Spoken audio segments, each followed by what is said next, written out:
In today's world, where a majority of families have two working parents, how much flexibility should an employee display? And at what point does allowing that flexibility to working parents become unfair to those without children? Well, as with everything else in the workplace, communication is an essential part of finding that work-life balance.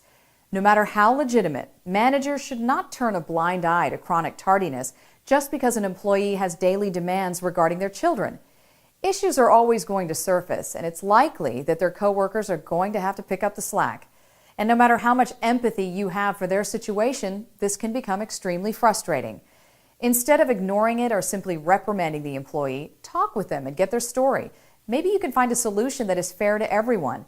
Maybe the employee is able to spend some time online before leaving the house so that by the time they walk into the office, they're up to speed on what's going on.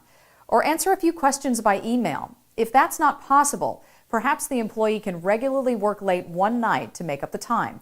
This may satisfy other members of the team and allay their frustration that the work is not evenly shared.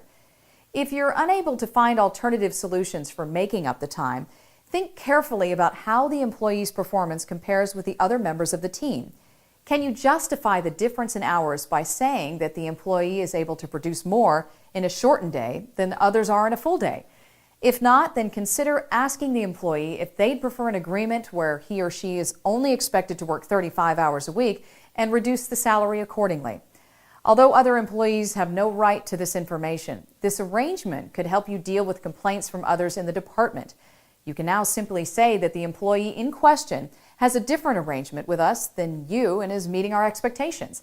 And remember to say to them, if you have a need to make a special arrangement, let's schedule a time to discuss it.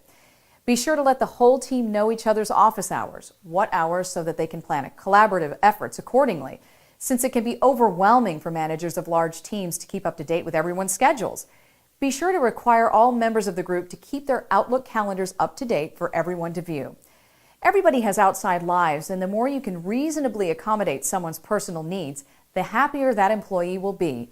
And communicating your efforts to the entire team results in a happier, more productive office. I'm Lynda Martin for the Job Channel Network.